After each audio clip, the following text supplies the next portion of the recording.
Bonjour, ce soir, nous sommes contents d'être connectés avec vous ici au Centre Réveil International. Ce mardi, c'est un mardi de groupe connexion. Et comme je vous parle là, tous les groupes sont en train de se connecter avec un barbecue. On va manger ensemble, on va écouter la parole de Dieu, on va louer le Seigneur. Mais surtout aussi, on va pouvoir se parler, se connaître davantage.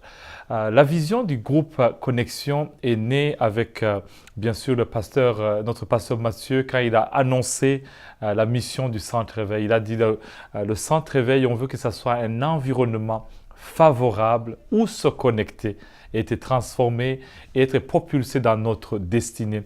La première chose qu'il voulait, c'est vraiment que chacun de nous soit connecté, puisse avoir des affinités, une certaine liaison ou une relation entre nous en tant qu'enfants de Dieu, mais aussi la relation avec Dieu. Et c'est très important que nous puissions développer cela, une certaine amitié entre nous en tant que frères et sœurs.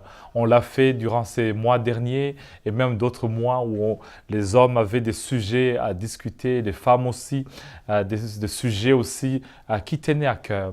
Et ce soir, je vous amène dans un texte qui est dans Luc, le 11e chapitre, où Jésus parle de l'amitié.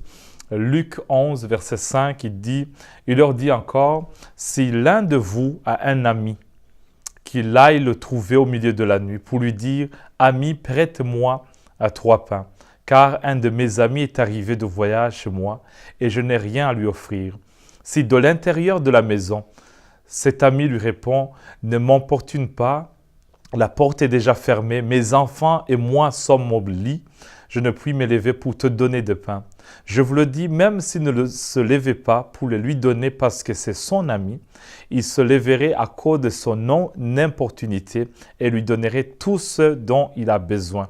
Le verset 9 nous dit « Et moi je vous dis, demandez, on vous donnera, cherchez et vous trouverez, frappez et l'on vous ouvrira. Car quiconque demande reçoit, et celui qui cherche trouve, et l'on ouvre à celui qui frappe. » Amen. Alors, c'est ce passage que je trouve plus le côté de connexion entre nous en tant que frères et sœurs en Jésus-Christ. C'est très important de voir dans ce contexte un ami qui reçoit son meilleur ami apparemment durant la nuit, au milieu de la nuit, il entend des frappes à la porte et son ami lui dit j'ai quelqu'un qui me rend visite, un ami à moi. Donc, on a 3 amis dans la maison dans ce passage, dans ce parabole. Et il lui dit, j'ai un ami qui est venu et je n'ai rien à lui offrir. Quand je regardais cette parabole, je vois combien ces amis sont interconnectés, une certaine cohésion, une certaine affinité entre eux. La première chose que je trouve lorsqu'on parle de la connexion, lorsqu'on parle de l'amitié, lorsqu'on parle de cette relation, c'est le temps. C'est le temps qu'on donne à l'autre, c'est le temps qu'on apprécie l'autre. Il est venu au milieu de la nuit. Certainement, peut-être minuit, 1 heure du matin, il lui a dit, pour l'amitié, pour une relation, peu importe l'heure, je vais cogner chez toi. Et c'est ça que nous voulons qu'ici au Centre Réveil, nous puissions davantage avoir, c'est donner le temps aux autres. Nous vivons une génération où nous courons avec le temps, où le temps est l'argent, où chaque chose, c'est faire vite.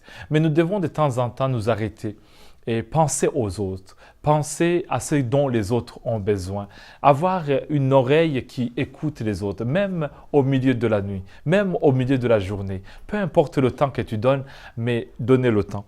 La deuxième chose ici que je trouve, c'est comment communiquer. Et ce passage est toujours revenu dans nos groupes connexion, la communication. L'ami lui a dit « Prête-moi, j'en ai besoin, prête-moi 3 pains. » Il lui dit encore, il va plus intimement, il lui dit « Je n'ai rien à lui offrir. » Il a pu ouvrir son cœur. Il lui a dit « Écoute, tu sais, je touche autant, mais je n'ai rien présentement, j'ai besoin. » Et il dit « Je suis déjà au lit. » Il lui indique même ces moments où il est rendu de sa vie, de son moment. Et c'est très important Et je trouve que nous puissions avoir des amis, que nous pouvons nous parler, nous ouvrir, partager des requêtes de prière, partager des moments de difficulté, partager des moments où tu connais l'angoisse.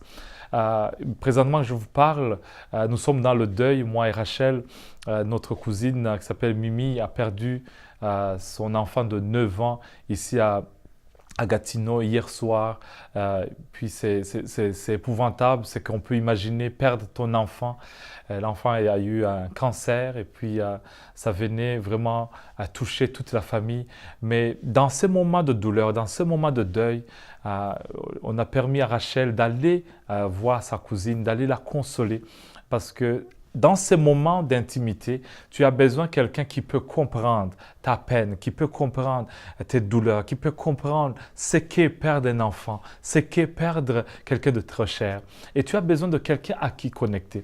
Souvent dans nos églises, les dimanches, on a des gens qui viennent de partout et qui ont de vies sociales différentes. Mais des fois, on n'arrive pas à trouver quelqu'un à qui on se connecte. C'est pourquoi on privilégie ces groupes, de trouver quelqu'un à qui tu peux partager, à qui tu peux t'ouvrir le cœur, quelqu'un qui est fiable, qui est responsable, qui est discret, une sœur en Christ. Et c'est ça que nous avons toujours voulu faire.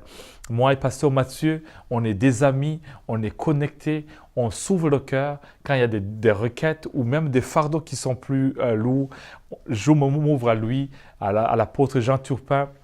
Je lui partage même des fois des moments où je passe, des fois j'ouvre mon cœur, je dis écoute, je traverse ça, voilà ce que je passe, voilà ce que ma famille passe, voilà ce qui est dans mon cœur, voilà ce que mon pays traverse et il porte cela comme une requête de prière.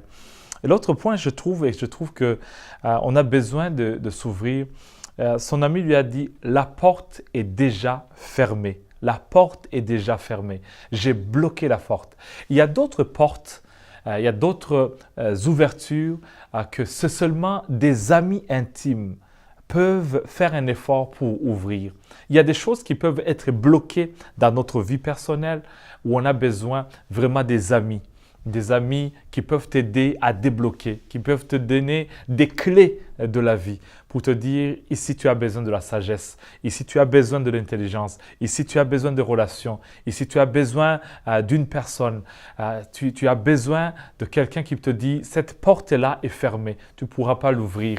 Si tu achètes cette maison, tu vas te faire avoir. Et ce sont des amis, pas des gens qui peuvent te regarder, mais des gens qui peuvent vraiment se connecter. Alors vraiment ici au Centre Éveil, je remercie le Seigneur pour ces groupes connexions qu'on a eu durant ce mois ou cette année 2018. Ce sont des séances qu'on aime beaucoup. Bien sûr, on mange des chicken wings, on mange des chips ensemble, on rigole ensemble, on mange. Mais au fond, le but ou l'objectif principal, c'est de créer des affinités, de créer des relations, de créer des moments clés dans notre vie. Et c'est ça que nous avons besoin. On a besoin de l'un de l'autre. Jésus a dit, le monde vous reconnaîtra par l'amour que vous avez les uns les autres. Il n'a pas dit, il va vous reconnaître à cause des sermons ou à cause des miracles. Non, ça, ce sont des choses secondaires. Mais la première chose que Jésus nous demande, c'est de nous aimer les uns les autres, avoir l'amour l'un envers l'autre. L'Église n'a jamais été une Église personnelle, une Église individuelle, où tu dis, j'ai mon Église dans ma maison et c'est moi-même. Et je regarde l'Église virtuelle. Jésus n'a jamais demandé cela. L'Église est toujours communautaire. L'Église est toujours un lieu où chacun de nous apporte ses talents, apporte son expertise, apporte sa connaissance pour nous aider à grandir les uns les autres. Dans ce même passage, dans Luc chapitre 11, directement, Jésus parle du parabole d'un père qui parle à un fils et dit vous les pères, vous savez donner des bonnes choses à vos enfants. Il va continuer à enseigner comment chasser les démons. Donc nous voyons l'Église, c'est un lieu non seulement où on apprend des pères et des fils, où on apprend aussi de réalités spirituelles, où on apprend comment prier, on apprend comment avoir la foi. Je vais finir en disant ici le passage dans toujours verset 9 et 10, il dit « Demandez et l'on vous donnera ». L'Église, on nous apprend comment demander par la foi. On y apprend la prière. On y apprend comment intercéder. Les groupes connexion, on apprend les échecs des autres, comment ils ont prié, comment ils ont exercé la foi, comment ils se sont connectés avec Dieu. Et il dit « Cherchez et vous trouverez ». Cherchez et vous trouverez. Ici, je trouve, ce sont des principes de savoir-vivre. Chercher. Qu'est-ce que je cherche? Comment chercher? On a besoin de l'expérience de l'autre. Les plus âgés donnent comment chercher aux plus jeunes. Que ce soit dans comment trouver le travail, comment se marier, comment élever les enfants, comment traverser les divorces, comment vivre, comment affronter la mort. Des fois, quand on est jeune, on n'a pas l'idée de quand la mort viendra, mais quand dans les groupes connexion, on parle sur le côté de l'au-delà, et tu sens la sagesse qui vient d'un homme qui a vécu 80 ans, 90 ans sur la terre. Il te parle. Toi qui es plus jeune, tu écoutes et tu as la sagesse de savoir comment chercher ce qui est prioritaire dans la vie. Et c'est ça que nous voulons davantage faire, que chacun de nous donne son expérience. Et enfin, on dit « frappez et l'on vous ouvrira ». On veut que chacun de nous apprenne la persévérance. Et ce que j'ai aimé avec nos frères Raymond ou Léopold ou Jean de la Dulanté, que la plupart de vous connaissent, j'aime savoir la persévérance de la vie. J'aime savoir comment ils ont fait pour ouvrir certaines portes de leur vie, comment ils ont pu le faire. Et j'aime aussi entendre Kylian, qui est plus jeune dans notre groupe aussi. Des fois, il nous parle et tu écoutes, tu te dis « Waouh, quelle sagesse tu peux trouver dans de tels jeunes hommes de leur âge ». Et c'est ça que j'aimerais que nous puissions saisir. Pour moi, personnellement, j'ai été connecté ici au Centre Éveil, non seulement à cause de l'amour que j'ai trouvé dans cette maison, mais aussi la vision que j'ai vue dans l'apôtre Jean Turpin pour atteindre la francophonie. J'ai trouvé et je me suis connecté dans les moments de louange avec pasteur Mathieu. Quand il prend sa guitare, il commence à louer le Seigneur. J'ai vraiment aimé ça. J'ai aimé les moments que j'ai eus avec pasteur Louise dans l'enseignement. Une femme pleine de sagesse. Quand elle partage la parole de Dieu, c'est tellement profond, c'est tellement puissant et tu sens comme si les Écritures s'expliquent soi-même. Connecté avec Vanessa au niveau de l'administration, au niveau des petits détails, toujours avoir un checklist de tout ce qui doit être fait dans la maison de Dieu. On a été des moments de connexion avec le staff de l'Église chaque lundi, parler de qu'est-ce qui a réussi, qu'est-ce qui n'a pas réussi, comment les écoles de dimanche, comment les différents départements ont travaillé. Et tout ça, ça fait partie que ces moments de connexion m'amènent davantage à chercher la gloire de Dieu, à chercher l'excellence en Dieu, à chercher davantage à vraiment aller de gloire en gloire. Et je trouve que c'est ce passage de Luc 11 qui me parle aujourd'hui de la connexion. Et c'est ça que nous sommes en train de parler ici dans le jardin. Si vous n'avez pas pu être là, c'est qu'on parle ici dehors avec les différentes personnes qui sont là. On mange en même temps, on se réjouit d'avoir connu le Seigneur, d'avoir été connecté ici au Centre Éveil International. Alors, réjouissez-vous et continuez de vous connecter davantage à la maison, aller sur l'Internet, mais aussi les dimanches, ne manquez pas. Et les mardis aussi, nous avons toujours des bons services. Pendant l'été, nous allons avoir l'été Shekinah. Shekinah qui veut dire la gloire de Dieu qui reste. Donc cet été, juillet et le mois de août, on va avoir des moments tangibles où on veut vraiment toucher la gloire de Dieu. Il y a plusieurs invités qui vont venir. Soyez toujours connectés. Ne prenez pas les vacances de Dieu.